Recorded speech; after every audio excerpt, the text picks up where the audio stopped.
Vamos nos preparando para a aula de hoje, agradecendo a Deus pela oportunidade do estudo e aprendizado, e em harmonia e sintonizados com o plano espiritual, abramos o nosso coração para recebermos os ensinamentos de Jesus, a fim de aplicá-los em nós mesmos.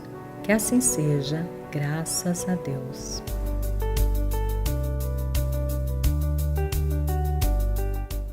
Sejam bem-vindos ao Espiritismo à Distância da Federação Espírita do Estado de São Paulo. E hoje iniciamos com a aula 1, a primeira aula do curso O que é o Espiritismo.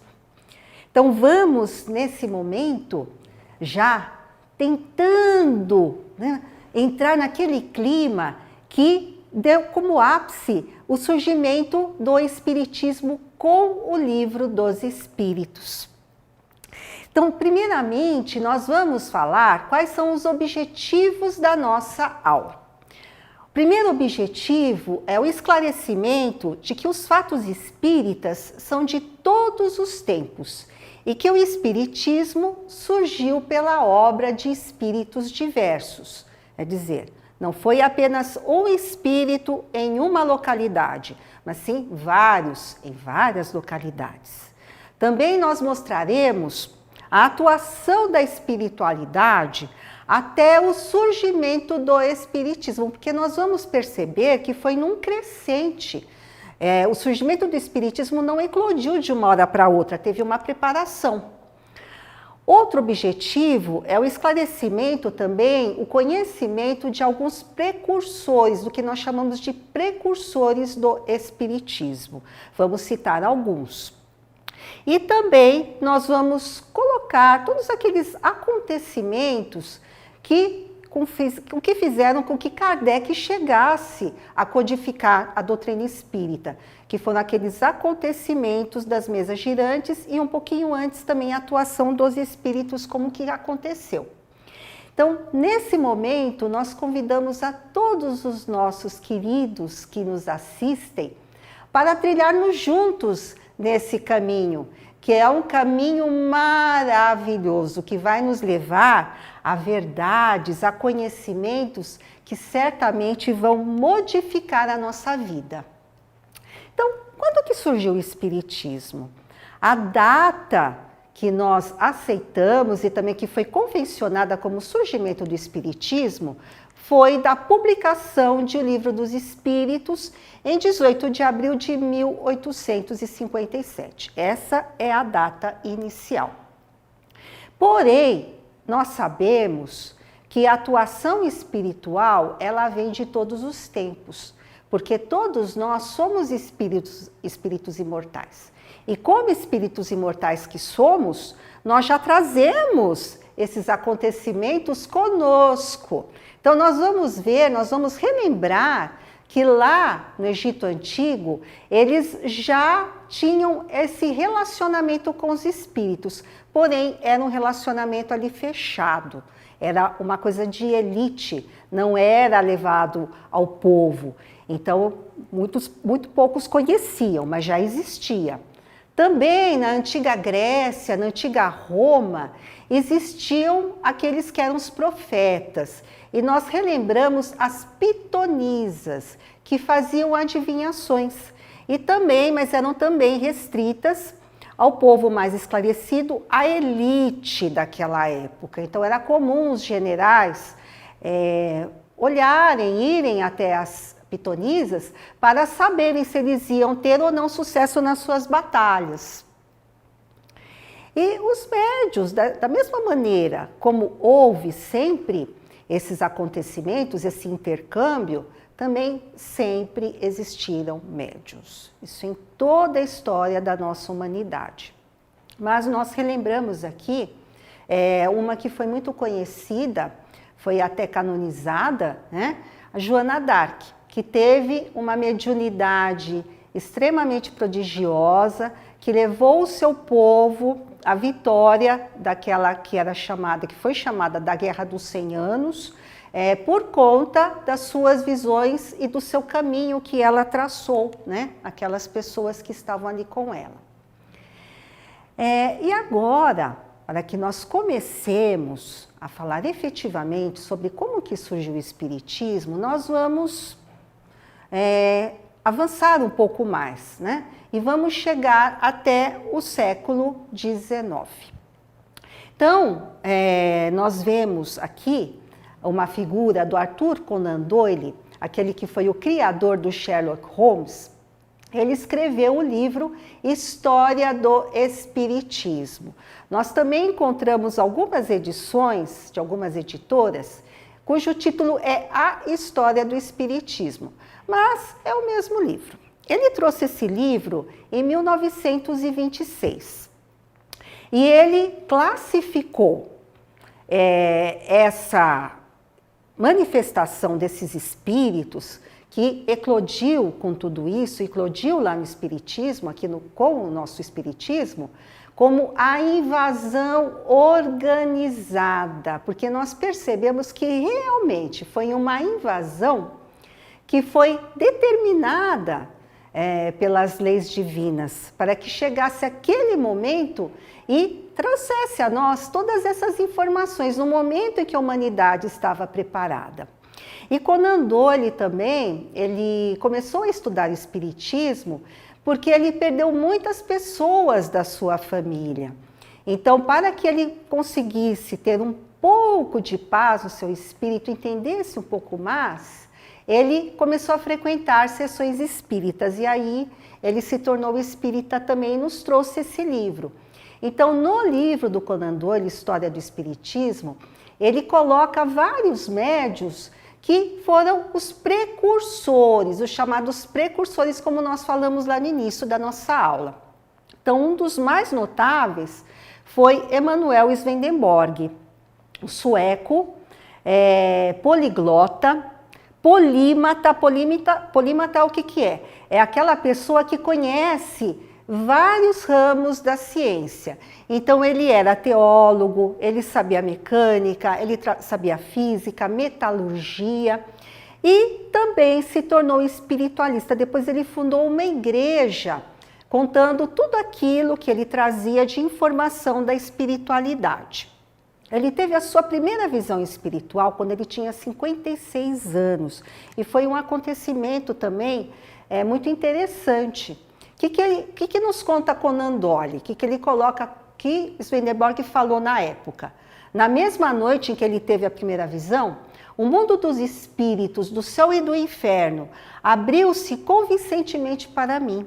E aí encontrei muitas pessoas de meu conhecimento e de todas as condições. Então, quer dizer, ele percebeu o plano espiritual tal como ele era, mas só que a visão dele era uma visão muito mística, ainda uma visão equivocada das coisas.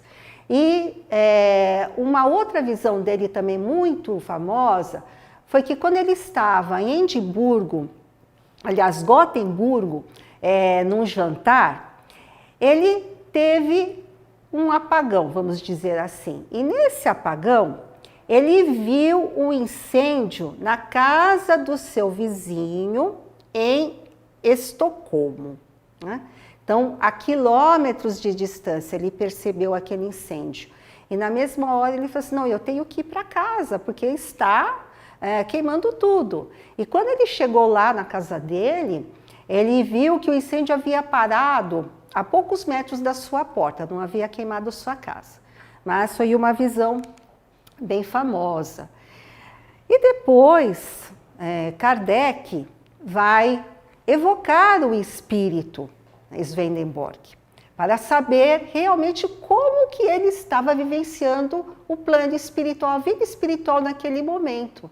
Então ele coloca a Kardec o seguinte, nós vamos encontrar essa comunicação lá na Revista Espírita em novembro de 1859. Então o que ele diz?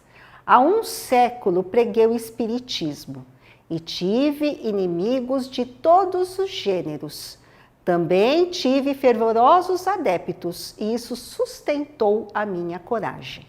A minha moral espírita e a minha doutrina não estão isentas de grandes erros que hoje reconheço.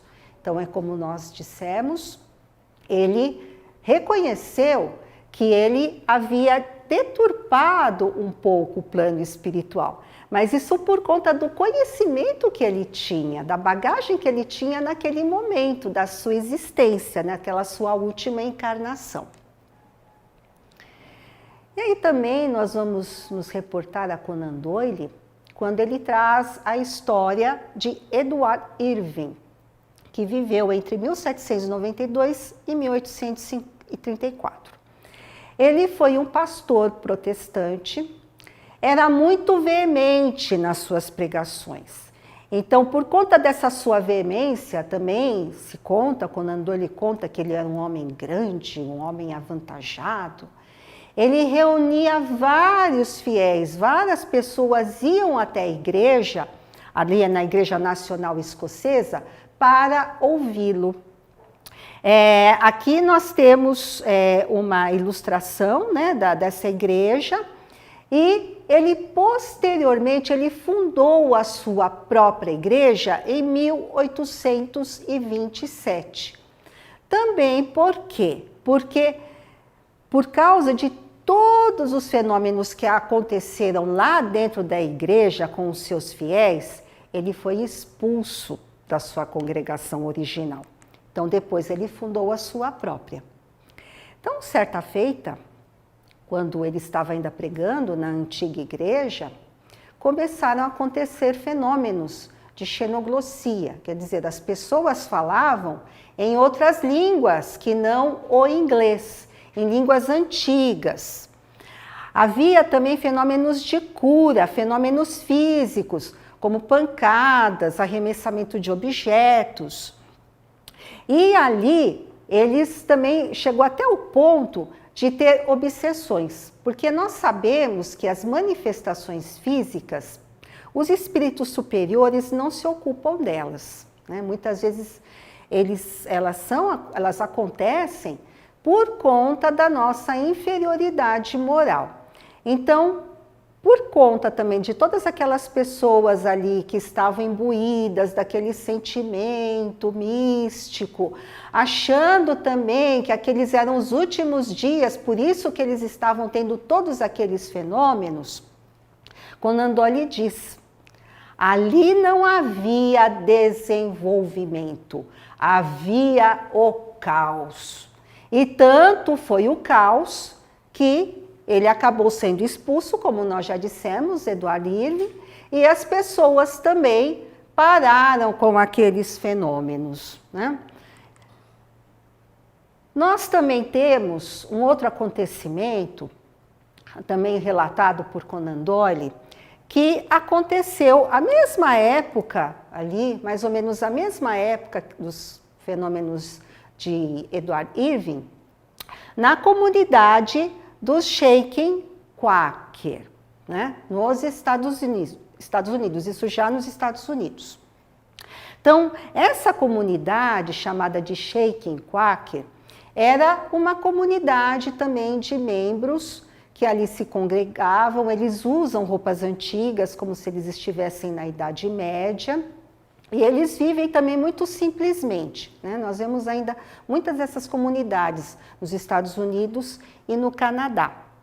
E ali também, naquela época, começaram a ocorrer manifestações de espíritos que falaram que eles eram peles vermelhas, índios americanos.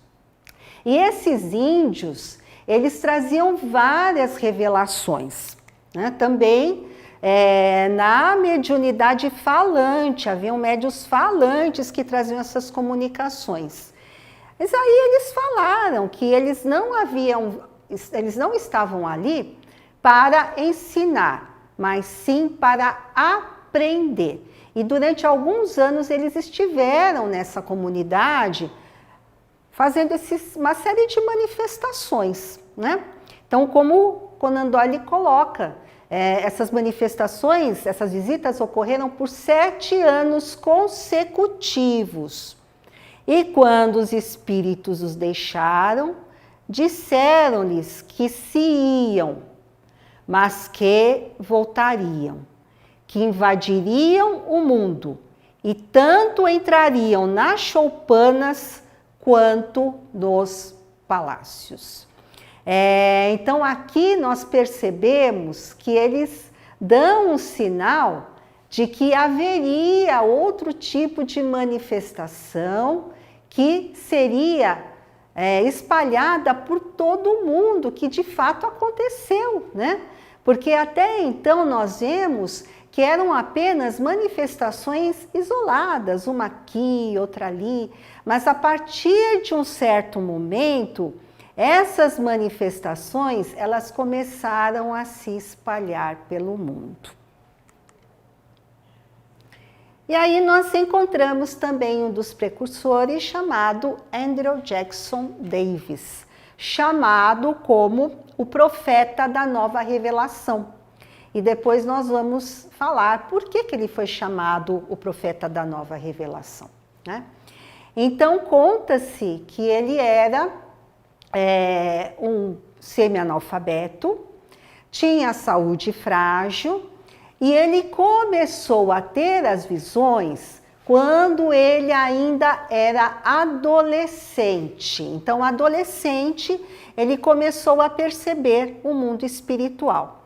E também ele diz que ele, uma certa feita, ele foi levado até um local muito alto em que se revelaram dois espíritos a ele, o espírito Galeno e Swedenborg, que seriam os seus mentores, aqueles espíritos que o guiariam na sua jornada. Então, coloca-se que foi um fenômeno de transporte, mas nós sabemos que é emancipação da alma. Então, como tal, de ele também ver muito claramente, de ele ouvir os espíritos, nós chamamos de clareaudiência e clarividência, porque já era uma manifestação do seu espírito, porque são fenômenos que nós chamamos que é do espírito próprio, né? Pela sua bagagem. Então nós percebemos aí que ele já era um espírito um pouco mais evoluído, né? Então, como Conan Doyle descreve, ele era semi-analfabeto e fraco de corpo e mentalmente pobre, porque ele não tinha instrução.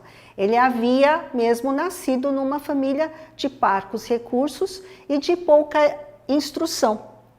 Mas em transe mediúnico, ele trouxe alguns livros, algumas obras extremamente filosóficas, e uma delas é chamada Os Princípios da Natureza. E uma coisa interessante também na história desse médium é que ele previu várias utilidades, né, vamos dizer assim, do que nós usamos hoje da vida moderna, que não haviam naquela época, né? Então ele previu a invenção do automóvel, da máquina de escrever e do avião. E Conan Doyle descreve também que ele tinha uma visão um pouco melhor do que a de Swedenborg, não era tão místico quanto Swedenborg. Agora, no dia 31 de março de 1848, é por isso que ele é chamado de o profeta da nova revelação, ele teve uma revelação, né? Um insight, vamos dizer assim. Então, o que ele nos descreve? Esta madrugada, um sopro quente passou pela minha face e ouvi uma voz suave e forte dizer: irmão, um bom trabalho foi começado. Olha, surgiu uma demonstração viva. Né? Então, o que era isso? Nós vamos agora ver, né? Qual que foi esse acontecimento. Um acontecimento muito importante que deu origem ao que foi chamado de um novo espiritualismo nos Estados Unidos. Então, nessa noite ele previu o quê? Os acontecimentos de Hydesville, né? Das chamadas, também conhecidas, Irmãs Fox, que foram extremamente importantes para o início de tudo isso, daquela invasão organizada que nós já falamos. Esse acontecimento foi no dia 31 de março de 1848. Então, o que aconteceu? A família Fox, ela já havia mudado para uma nova casa em dezembro de 1847. Então, também conta-se que a casinha onde eles viviam já tinha fama de mal assombrada. E várias batidas, vários arranhões, eles escutavam desde que eles haviam se mudado para ali. Só que nessa noite do dia 31 de março, as pancadas, os arranhões, elas tomaram uma proporção enorme, né? Então, os móveis eram arrastados, as meninas pulavam na cama, porque a cama era levantada. E ali, uma certa feita, a menina menor, a Kate Fox, que alguns biógrafos colocam que ela tinha 9 anos no acontecimento, outros colocam que ela tinha 11. Ela começou a conversar com a entidade. Então, o que ela disse? Senhor pé rachado, faça o que eu faço. E batia na parede, toque, toque, toque, né? E aí, o espírito imitava também as 3 batidas que ela havia dado. A Margaret era sua irmã, né? E também vai se tornar médium. Aliás, ela já era médium, né? Por conta dessa mediunidade delas é que ocorriam todos esses fenômenos na casa. E depois, quando elas começam a se apresentar publicamente, se junta a elas a irmã mais velha, a Lea Fox. Então a mãe, né, vendo todo aquele movimento, ela chama alguns vizinhos, porque ela havia feito perguntas a esse senhor pé rachado, a esse espírito, e ele havia respondido tudo com batidas da melhor maneira possível, porque ela perguntou quantos filhos ela tinha, qual a idade de cada um, e ele foi respondendo, e assim ela chamou os vizinhos também para verem, né, todos esses fenômenos. Também se conta que foi um vizinho delas que começou a usar o alfabeto nessa comunicação com esse espírito. Mas também há outros que colocam que foi o tio delas que trouxe essa primeira forma de comunicação, né? Então, se usava o alfabeto para cada letra do alfabeto, o espírito dava um determinado número de batidas. E assim eles começaram a formar as comunicações. E aí também eles descobriram que aquele espírito que estava se manifestando na casa, ele tinha sido mascate na sua última encarnação e tinha sido assassinado por um inquilino da casa e havia sido enterrado ali, né? Naquela época, eles foram tentar descobrir o esqueleto desse mascate, chamado Charles Rosman, né? E não conseguiram ver, né? Não conseguiram achar. E aí, depois de muito tempo, é que eles foram achar o esqueleto dele, né? Só que, né, o que acontece? Essas manifestações com essas meninas, elas começam a se espalhar. Então, não era somente elas. Vários médiuns de efeitos físicos começaram a aparecer. Então, quando Andoli coloca, era como uma nuvem psíquica descendo do alto e se mostrando nas pessoas suscetíveis, que deu origem ao novo espiritualismo. Né? Novo espiritualismo por quê? Porque esse espiritualismo anglo-saxão, ele se diferencia do espiritualismo latino, porque eles não acreditavam, ou muitos ainda, né, não acreditam na reencarnação, eles acreditavam nos fenômenos. na possibilidade da comunicação com esses espíritos, mas não acreditavam na reencarnação. Essa que é a grande diferença, né?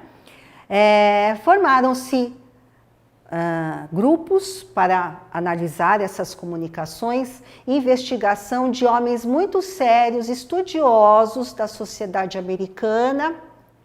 E aí, um outro método de soletrar foi inventado por Isaac Post.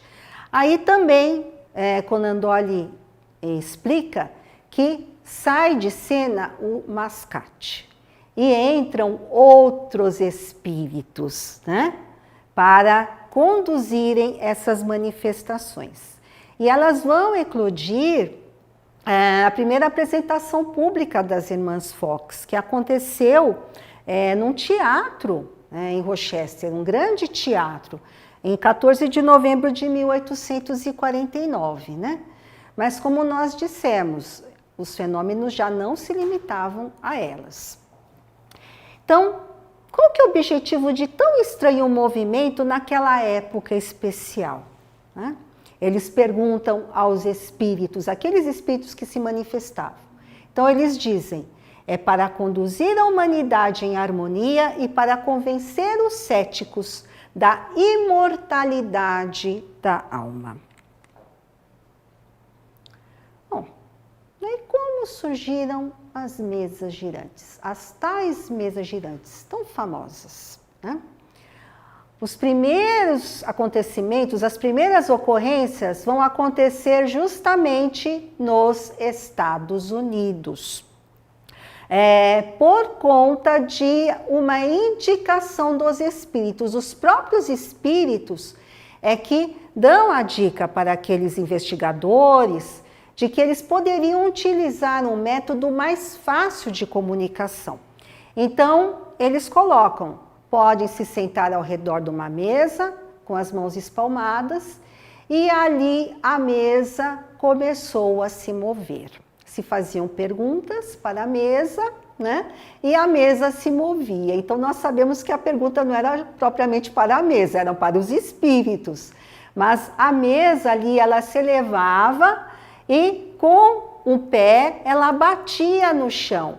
E ali começaram também a pegar todas aquelas batidas, pelo número de batidas também se colocava o alfabeto e se traziam as comunicações.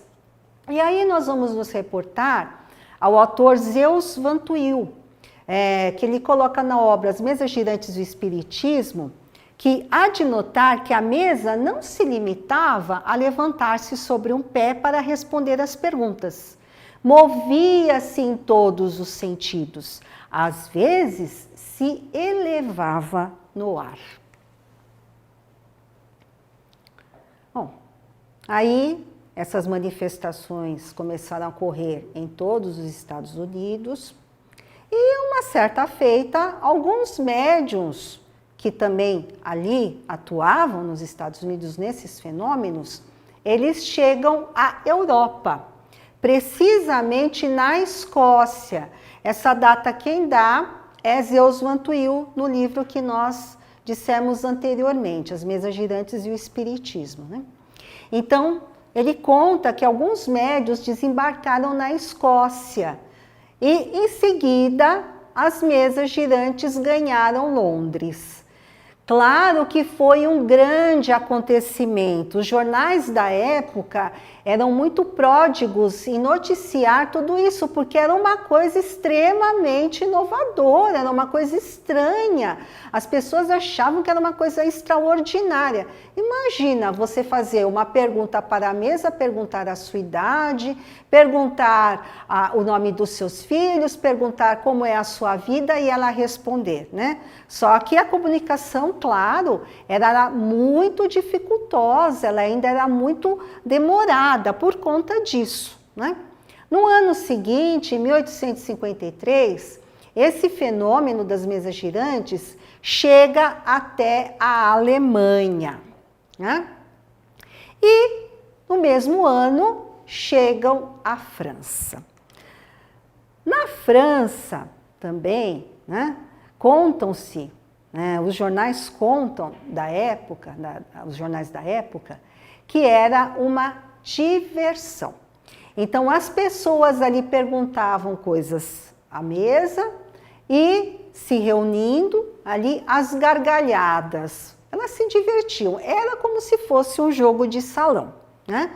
Então nós vamos tentar entrar um pouco naquela localidade de Paris, do século XIX, ver aquelas pessoas, aquela cidade tão fervilhante, e nós vamos poder sentir um pouco esse clima. Alguns estudiosos do magnetismo, quando eles ouviram falar sobre esse fenômeno das mesas girantes, eles acharam que era apenas magnetismo. Magnetismo que era muitas vezes usado para levar as pessoas ao sonambulismo, as pessoas traziam mensagens em estado sonambúlico e também se utilizavam do magnetismo para fazerem curas, o magnetismo que nós sabemos que vem do mesmerismo, né? Então, um dos grandes magnetizadores da época, o Dr. Mayer, ele coloca: é acaso uma força nova que vem de ser revelada?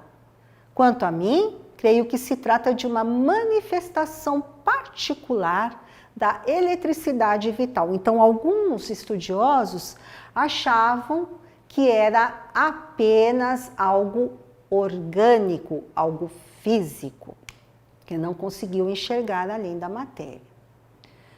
E aí nós chegamos ao nosso querido codificador, Allan Kardec, que ele escuta pela primeira vez sobre as mesas girantes em 1854. À época, Kardec se chamava Hippolyte Léon Denisard Rivail, professor, magnetizador, cientista, tradutor de livros, um homem de ciências, um homem extremamente culto. Então, quando ele escuta falar sobre as mesas girantes, ele não acredita, ele faz pouco, ele acha que aquilo não era possível. E ele encontra um colega magnetizador, o Sr. Fortier, na rua, certa feita, e aí o Sr. Fortier conta a ele sobre esse fenômeno. Então, próprio Kardec coloca em obras póstumas da sua estupefação, né? Da sua incredulidade. Então, o que ele nos diz? Só acreditarei quando ouvir e quando me provarem que uma mesa tem cérebro para pensar, nervos para sentir e que possa se tornar sonâmbula. Até lá, permita que eu não veja no caso mais do que um conto para nos fazer dormir. E aí nós percebemos o quanto Kardec tinha ainda um espírito de prevenção, a incredulidade, porque era um homem de ciências, né? Só que aí, em 1855, ele recebe um convite para ir à casa da senhora Roger, que era a médium sonâmbula, que também trazia essas manifestações. E aí ele alguma coisa já começa a se modificar no ânimo de Kardec, né? Ele já começa a perceber que havia ali muito mais do que apenas um fenômeno físico, não era só a mesa que estava ali, porque ela não podia responder. Como que ela tinha inteligência para responder as suas questões? Né? Não tinha. Pois ele é convidado para sessões na casa da senhora Plenemazon, né? Também, que era uma outra médium, que também trazia esses fenômenos. E finalmente ele chega à casa do senhor Baudin, o pai das médiuns, de duas médiuns ainda adolescentes, que vão o auxiliar a trazer a comunicação, a codificação, o livro dos espíritos primeiramente, né? Então lá na casa do senhor Baudin é que ele começa a estudar a sério, com afinco, todos aqueles fenômenos, que ele percebe que havia algo mais. E que havia também um método, tinha que ter um método. Então eles começavam as sessões num horário pré-determinado, terminavam num horário depois também pré-determinado, faziam orações com todo o respeito possível, porque nós vamos perceber que aquelas manifestações lá, nos Estados Unidos, elas também não tinham esse fundo moral, tanto que as irmãs Fox, infelizmente, o final delas foi muito triste, né? Porque elas não tinham essa salvaguarda moral. Então, Kardec também ainda coloca, nós vamos encontrar lá em Obras Póstumas. Eu entrevia naquelas aparentes futilidades, no passatempo que faziam daqueles fenômenos qualquer coisa de sério, como que a revelação de uma nova lei que resolvi estudar a fundo. Então, Kardec, ele começa, primeiramente, ali com aquelas médiuns, as irmãs Baldam, a fazer perguntas aos espíritos, a ter respostas, e ali também ele tem a notícia, pelo espírito Zéfiro, de que ele havia sido um druida em encarnações passadas e tinha tido o nome de Allan Kardec, por isso que Kardec adota o pseudônimo de Allan Kardec. Já não é mais o professor Hippolyte, mas Kardec. E também, ainda nesse desenvolvimento do Kardec, ele chega também à casa do senhor Rostand e da senhorita Jafé, que vem a ser Ruth Celine Jafé, também que foi uma das médiuns que auxiliou Kardec a trazer todas essas comunicações que ele depois vai publicar, né? Então, também nós vamos nos reportar ainda a Kardec lá em Obras Póstumas. Na segunda parte de Obras Póstumas, nós vemos vários artigos, vários textos, em que Kardec conta como foi a sua jornada, né? Todas essas manifestações que ocorreram, as comunicações que trouxeram a ele, e nós recomendamos a leitura. Então, o que ele coloca? Foi assim que mais de 10 médiuns prestaram concurso a esse trabalho, da comparação e da fusão de todas as respostas, coordenadas, classificadas e muitas vezes retocadas no silêncio da meditação. Foi que elaborei a primeira edição de O Livro dos Espíritos, entregue à publicidade em 18 de abril de 1857. Então, com tudo isso, nós convidamos todos para que iniciemos esse estudo, para que continuemos o estudo, aqueles que já conhecem, que estudam, porque nós sabemos que essa jornada vai nos transformar, como nós dissemos lá no início. E é esse que é o objetivo do nosso curso, né? Trazer as informações para que todos nós nos transformemos e nos tornemos pessoas melhores. Essa que é o grande objetivo. Então, como fixação do aprendizado, nós sugerimos uma pergunta, né? Qual a importância dos antecessores para o surgimento do Espiritismo, né? Então, aqui a nossa bibliografia, o nosso livro, O que é o Espiritismo, que é o livro-texto do nosso curso aqui na FESP, As Mesas Girantes do Espiritismo, História do Espiritismo e também Obras Póstumas. E que Jesus nos ilumine, meus amigos, que assim seja.